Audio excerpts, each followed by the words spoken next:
ಮನವಿಯನ್ನ ನೀವು ರವಾನಿಸಬೇಕಾಗಿ ಪ್ರಾರ್ಥನೆ ಮಾಡ್ತಾ ಇದ್ದೀನಿ. ನೀರಾವರಿ ಹೋರಾಟಕ್ಕೆ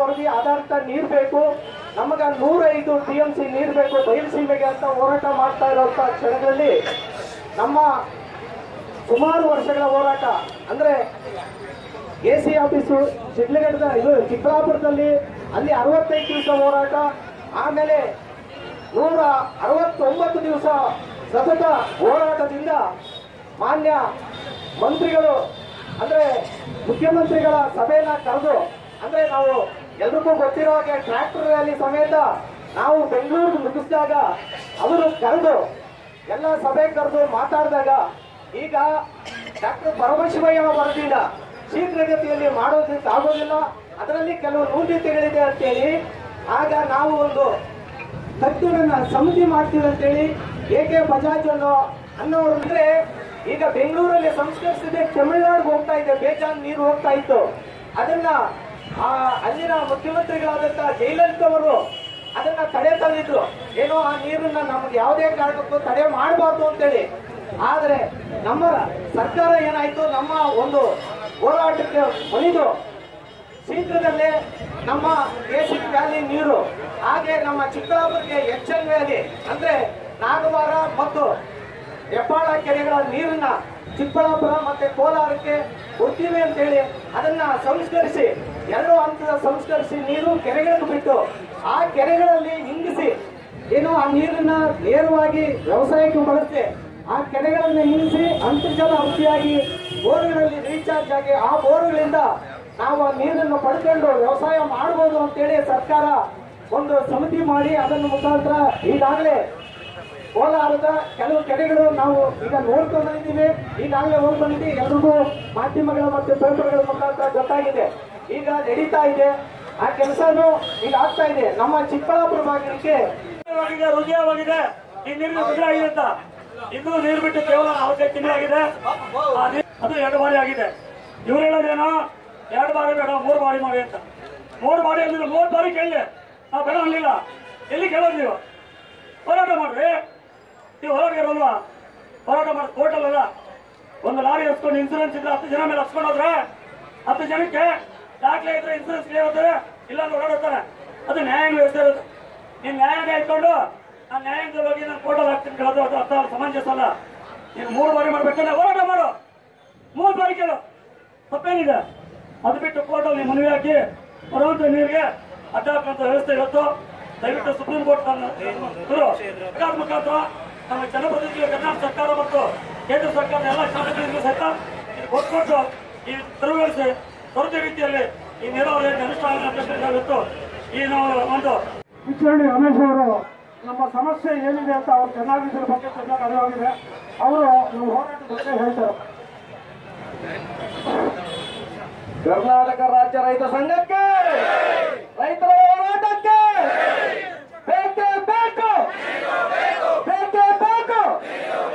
KC ವ್ಯಾಲಿ ಅವರ ನಿಮಿತ್ತ ಇವತ್ತಿನ ನಮ್ಮ ಹೋರಾಟ ಸುಮಾರು 20-25 ವರ್ಷಗಳ ಹೋರಾಟ.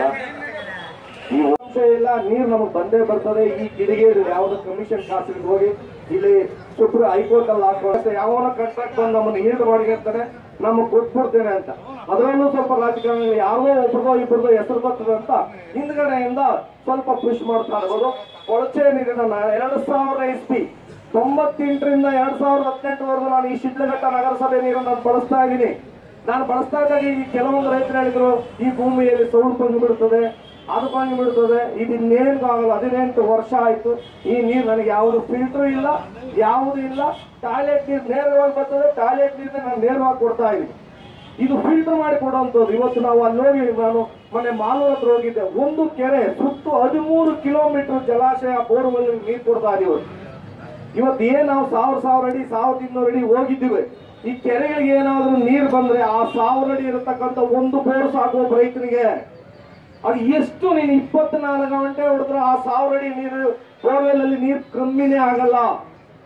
ಕೆರೆಗಳಿಗೆ ನೀರು ಬೇಕು, ಅದು ಯಾವುದೇ ನೀರಾಗಿರ್ಲಿ.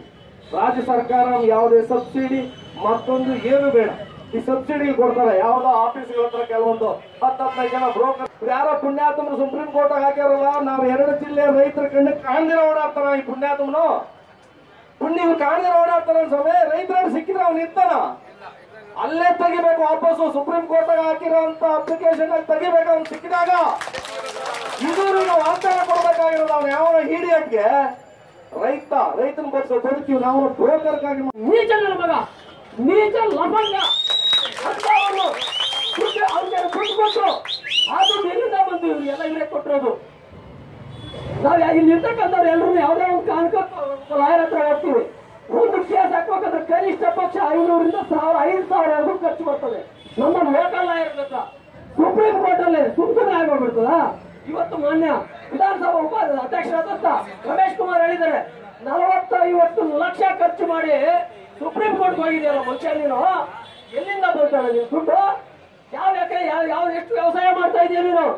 ನೀನ್ ವ್ಯವಸಾಯದಾರ, ನೀನ್ ನಿಜವಾಗ್ಲೂ ನೀನು ಗಂಡಸೆ, ನೀನೊಬ್ಬ ರೈತನಾಗಿದ್ರಪ್ಪ, ರೈತ ಸಮ್ಮುಖದಲ್ಲಿ ನಿಂತ್ಕ, ರೈತರ ಸಮಸ್ಯೆ ಕೇಳು, ಅದರಿಂದ ಆಗಿರ್ತಕ್ಕಂಥ ತೊಂದರೆ ನಮಗೆ ಕೊಡು.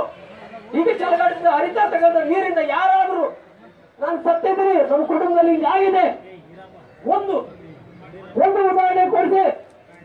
ನಾನು ಒಂದ್ಸಾರಿ ನಮ್ಮ ಹರೀಶ್ ಭಾಯಿ ಹೇಳಿದೆ, ದಯವಿಟ್ಟು ಇಂಥ ನೀಚಕಲ್ ನೀವು ಕೈ ಹಾಕ್ಬೇಡ್ರಿ ಅಂತ ನಾನು ನೇರವಾಗಿ ಹೇಳಿದೆ. ಒಂದು ಪ್ರಾಜೆಕ್ಟ್ ಮೊದಲ ಬಾರಿಗೆ 2016 ಆ ಒಂದು ಮೀಟಿಂಗ್ ಅಲ್ಲಿ ಹೊರಹೊಮ್ಮಿತು. ಕೋಲಾರದ ಕೆಸಿ ವ್ಯಾಲಿಗೆ 1200 ಕೋಟಿ ಬಿಡುಗಡೆ ಆಯಿತು. ಕಾಮಗಾರಿ ಮುಂದುವರಿಬಹುದು ಅಂತೇಳಿ ತೀರ್ಮಾನ ಆಯಿತು. ಟೆಂಡರ್ ಕೂಡ ಪ್ರೋಸೆಸ್ ಆಯಿತು. ಅದೇ ಸಂದರ್ಭದಲ್ಲಿ ನಮ್ಮ ಚಿಕ್ಕಬಳ್ಳಾಪುರ ಜಿಲ್ಲೆಗೆ ನಾಗವಾರ ಮತ್ತು ಹೆಬ್ಬಾಳದ ನೀರು 892 ಕೋಟಿಗೆ ಅಪ್ರೂವಲ್ ಕೊಟ್ಟು ಟೆಂಡರ್ ತದನಂತರ ಆಯಿತು. ಯಾಕೆ ಈ ಮಾತನ್ನು ಈ ಸಂದರ್ಭದಲ್ಲಿ ಹೇಳ್ತಾ ಇದ್ದೀನಿ ಅಂದ್ರೆ, ನನ್ನ ಅಣ್ಣ ತಮ್ಮಂದಿರು, ನನ್ನ ಸಹೋದರರು ಆ ಹೋರಾಟದಲ್ಲಿ ಭಾಗಿಯಾದಂತವರು ಅಂದು ಆ ಸಂದರ್ಭದಲ್ಲಿದ್ದು ಯಾಕೆ ಅವತ್ತು ಈ ಮಾತು ಹೇಳಿಲ್ಲ ಅಂತ ಒಂದು ನಮ್ಮ ಪ್ರಶ್ನೆ. ಇವತ್ತು ಆವತ್ತು ಯಾಕೆ ಈ ಮಾತು ಹೇಳಿದೆ? ಇವತ್ತು ವಿನಾಕಾರಣ ಇವತ್ತು ಈ ಒಂದು ಮಕ್ಕದ ಮೇಲೆ ಹೋಗ್ತಾ ಇರೋದು ಬಹಳ ಖಂಡನೆಯ. ಇವತ್ತು ನಮ್ಮೆಲ್ಲ ಸ್ನೇಹಿತರು ಹೇಳಿದ್ದಾರೆ, ಇವತ್ತು ಬೆಂಗಳೂರು ಕಟ್ಟಿದಿಂದ ಹುಟ್ಟಿದಿಂದ ಏನು ತಮಿಳುನಾಡು ನೀರು ಹೋಗಿದ್ದಾವೆ, ಕೆಂಗೇರಿ ಕೂಡ ಆಗಿದೆ. ಯಾರೇ ಒಬ್ಬ ರೈತ ಕಿಟ್ಟಿ ಆಗಿಲಿ, ಕಾಲಾಗಿಲಿ, ಮತ್ತೊಂದಾಗಲಿ ಆಗಿದ್ರೆ ಕರ್ಕೊಂಬಲ್ಲಿ ಇವತ್ತು ನಮ್ಮ ರೈತರ ಮಧ್ಯೆ ಒಂದು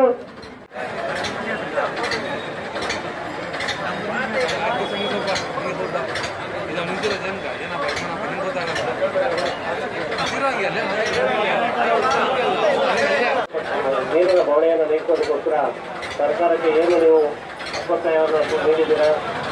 ಜಿಲ್ಲಾಧಿಕಾರಿಗಳ ಮುಖಾಂತರ ಸರ್ಕಾರಕ್ಕೆ ಈ ಒಂದು ಮನವಿಯನ್ನು ಸಲ್ಲಿಸತಕ್ಕಂಥ ಒಂದು ಕೆಲಸವನ್ನು ಮಾಡ್ತದೆ. ಈ ಕೂಡಲೇ ಇವತ್ತೇ ಜಿಲ್ಲಾಧಿಕಾರಿಗಳ ಕಚೇರಿಗೆ ನಿಮ್ಮ ಮನವಿಯನ್ನು ಸಲ್ಲಿಸತಕ್ಕಂಥ ಕೆಲಸವನ್ನು ಮಾಡಿ ಶೀಘ್ರವಾಗಿ ನಿಮ್ಮ ಬೇಡಿಕೆ ಈಡೇರಿ ಅಂತ ಆಶಿಸ್ತಾ ಈ ಒಂದು ಮನವಿ ಪತ್ರವನ್ನು ಜಿಲ್ಲಾಧಿಕಾರಿಗಳು ಹೇಳ್ತಾ ಇದುವರೆಗೂ ಶಾಂತಚಿತ್ತರಾಗಿ ನಮ್ಮ ಪ್ರತಿಭಟನೆಯನ್ನು ಮನವಿಯನ್ನು